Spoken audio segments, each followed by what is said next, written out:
This morning's guest has been the mayor of Spartanburg for 6.5 years, and he's never been in a campaign. Who is he? You'll meet him coming up next on Carolina People.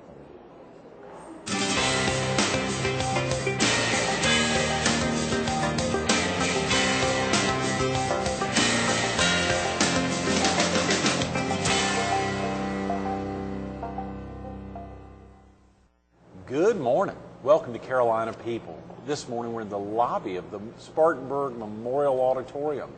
We're focused on the city of Spartanburg, and we're visiting with its mayor, the Honorable Bill Barnett. Good morning. Good morning. It's a little early for people like me, you know. You're not a 6:30, 6 a.m. guy rolling into the auditorium? Well, actually I am, but you didn't offer me my first cup of coffee, so I'm at a deficit. I can't do it for the next 30 minutes. Can I make up for it at 7:30? You can do it. That's great. This is a tremendous setting, and of course the city of Spartanburg, a lot going on. Of course, last week, a very successful Miss South Carolina pageant, and the contestants in from literally all parts of the state. Terrific, and we're delighted that they're here. It's a great economic boost for this community. It brings a lot of young people and their families and friends here. It gives us a chance to show off our community. We're very excited, and the Sanders are great folks to work with, so it works out well, and we're honored they're here, and it's all part of the July 4th celebration. Absolutely. So it's fun to put it all together and have a little electricity in our community. Was there an open hotel room in the entire city? I mean, I can't even imagine. Of course, the Marriott a couple blocks away was packed. The Host Hotel, I'm sure a lot of outlying hotels were packed. Well, I hope every hotel room was used, and that would be great if it happened that way. It is early. You haven't had that cup of coffee, but do you mind if we call you Bill, or do you require Your Honor? No, Your Honor is not appropriate. Bill is fine. 7, not at 7 in the morning. No. Bill is just great. That's great. But we're honored you're here, and thank you for your interest in Spartanburg. Oh, very definitely. Very definitely. Yesterday, Mark Scott was with us, your city manager, learned a lot about the city and how it's run, and how it sounds like it's run very effectively. Well, I think he does a great job, and we have a lot of great professionals. And it's fun to be on the team, and it's fun to try to move this community forward. You know how important these city governments can be to creating both the vision and image and energy for investment and for people enjoying their lifestyles.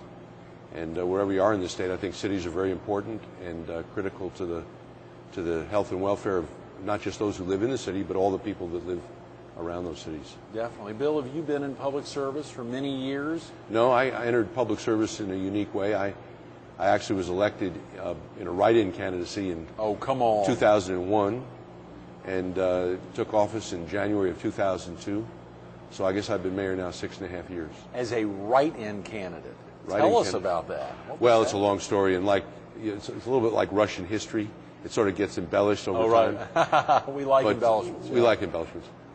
In politics, that helps. Right, on a Friday morning. But we had a very popular mayor, a gentleman who had been mayor for 9 years, and in order for him to stay as mayor, he had to come up with 1,000 write-in petition signatures. Right. It turned out that when he turned them in, that a good part of them were proven not to be acceptable, either because people didn't live in the city or were not eligible voters. So the Election Commission chose to open it up to a write-in candidacy, and a group of people came to me and asked me, I just sold our company, asked me if I'd be interested in running for public office. I said, absolutely not. And about a month later, they came back and asked me again. I said, absolutely not. And finally, they said, look, we're going to write your name in, and they did. We hope you'll accept it if you win. If you win. So it's a long story made short, but that's what happened. That is tremendous. You mentioned our company, having sold our company. You shared with us earlier this morning that I believe your grandfather, my great-grandfather began the company. They were in the fiber business. At the time, it was wool and cotton and things of that nature. Right. It morphed into synthetic fibers. Right. But it was 103 years old. We sold it. It's 110 years old now. And is that right? So it's continued and doing well? It's continued and it's done well, and a great group of people who helped build it as part of our team. And it was fun to allow them to take it where they wanted to go, which is how it's worked out. That's tremendous. How exciting. How exciting. Great. What keeps you busy now other than the mayorship? Well, I thought at one point when I was going to retire that I'd try some other things, and it sort of has given way to the mayor mayoral responsibilities. But I've had a lot of fun, and I have a young family, so it's exciting to see them grow up, and it's fun to see this community grow. And we've had a lot of public and private energy to make Spartanburg a better place. I understand your wife is a former Miss Spartanburg from the mid-'80s. From the early 80s. Early 80s. Well, you're nice. Yeah. She'd appreciate maybe the late 80s. But my wife was Miss Spartanburg, and she didn't make Miss South Carolina, but she got close. Right. And we got married in 1986. We have 3 great kids, and very proud of all of them. My daughter's 21, and she's going to be a senior in college up in Providence, Rhode Island. My son, Will, just graduated from Spartanburg High School. Great. And he's going to college next year. And my son, John, is a 16-year-old. Is that right? We're all happy to be part of a growing family. What got your daughter up to Providence? And what is up there? Is Brown up there? Brown. My son's going to Brown. Great. So my daughter is at Rhode Island School of Design, which is, she loves art. Right. And that's where she wanted to go. And my son likes Brown, and I guess he likes the freedom and creativity of Brown. Sure. So they're both going to be in Providence. I told them I was going to take an apartment up there and watch over both of their lives. Get cameras up there. That's right. Check on them. Watch them carefully. I love it. How exciting. Well, actually, my son told me he wouldn't go anywhere within 1,000 miles of his dad, so that's probably why he's up there. He obviously must be pretty tight with his sis, though, his older sister. He is tight with his sis, and all 3 of them get along well, which is great. That is. You know, you think about so much within city to city, some of the differences. What are some of the big aspects about the city of Spartanburg, if you had a minute to share with viewers about some of the special aspects of this city that you'd want folks in the PD or the Strand to know about? Well, I think Spartanburg is a great place. You know, we all think in terms of going to Charleston or the Grand Strand or Myrtle Beach, sure. Any of these places for fun. Spartanburg is a great part of that matrix. I mean, we've got a lot of exciting things. We have 6 colleges in this community. Over 12,000 young people matriculate each year in Spartanburg. We have a new cultural center downtown, which is a $47 million enterprise, $38 million of which came from the private sector. Is that right? So we're proud of that. A growing concept of a good place to be. It's very philanthropic. It's got a great faith-based community. We've got a lot of things happening in this area, not just in Spartanburg, but in the upstate. And we're proud of where we're headed in this community, and we've got a ways to go. We're only 30 miles from the mountains, which is great. Right. And I think it's a great place to live, a great place to play and to work. BMW is here, of course. Yes. One of our big positives is what they represent, but Sure. we've got a lot of other great businesses. Milliken, Extended Stay America. Right. Denny's is headquartered here. Is that right? Here in Spartanburg? In Spartanburg. So boy. we've got a lot going on, and we're very proud of our work ethic and very proud of the focus we have on a lot of quality of life amenities that those 4 companies, not to cut you off, those 4 companies you mentioned sure impact a lot of folks. We think about in Myrtle Beach, Denny's alone, let alone BMW, Extended Stay America, and whatever the other one, Milliken, obviously. Well, Milliken. You know, all of us, we're more closely intertwined than some people understand. The port, which of course is in Charleston, features a lot of key elements that are important to BMW and important to Milliken and Michelin, and so there's many ways in which the state is connected, and I think there's a lot more that is important to focus on how we're connected than we're separated in South Carolina. Bill, you mentioned the 12,000 students matriculating here annually. That's a tremendous number. Well, when you think of Converse and Wofford, both are downtown, not far from where we sit this morning. Virtually a block away. Wofford's a block away, and Converse is maybe 4 or 5 blocks away. Sure. You have USC Upstate, which is a large campus, 4,500 students. Wow. Spartanburg Community College, which is part of our technical college system. Right.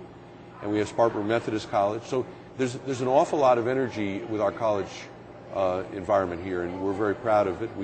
We actually have a college town initiative which ties these groups together, and we have a lot of other parts of the community effort here too. Right in front of where we sit is a dedication to John Bryan, who started the assault on Mount Mitchell.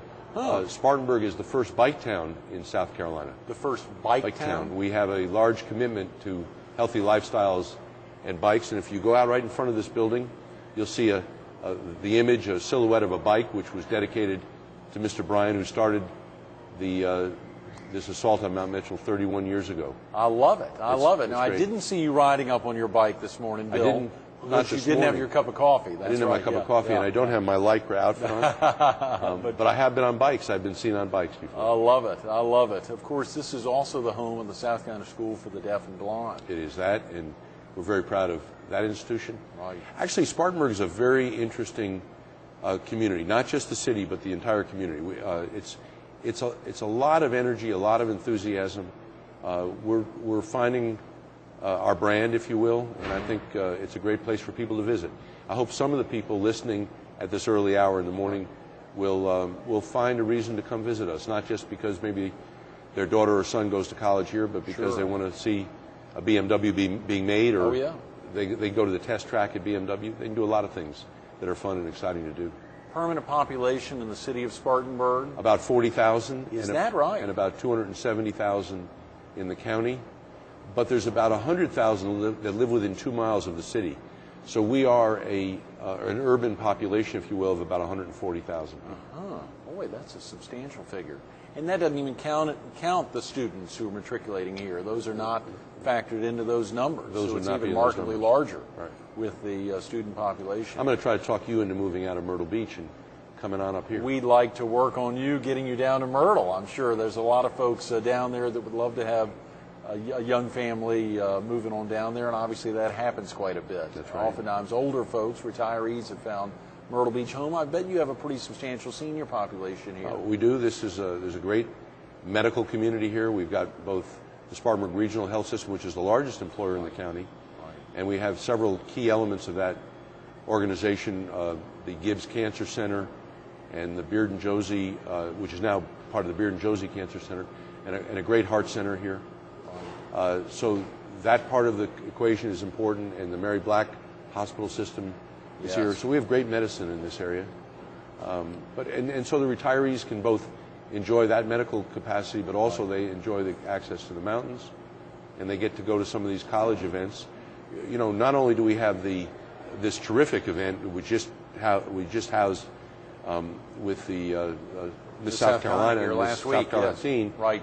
But we also have many other events. The Shrine Bowl is held. The North-South Carolina Shrine Bowl is held here. Didn't know that. And we've got Twitchell Auditorium, which is at Converse College, and this auditorium, which has 3,000 seats, in which Vince Gill will be here, and his wife was here earlier this year. Is that right? So I mean, it's fun to see a lot of these activities, and we're gaining in our stature as a great place, as a destination place for people. For viewers who may not be familiar with where Spartanburg sits in relation to other cities, about how far is the drive time, let's say, to Columbia, Greenville, Atlanta, Charlotte? Well, we're on I-85 on a dead line between Charlotte and Atlanta, and it's a straight line. And we're about 60 miles from Charlotte, about 30 miles from Greenville, maybe 150 miles from Atlanta. And then if you go on the I-26 axis, we're about 60 miles from Asheville, sort of northwest, and then 90 miles from Columbia, and maybe 200 miles from Charleston. So we're at the crossroads of I-26 and I-85. Tremendous. So that's a great place for people to find us if they're looking on a map.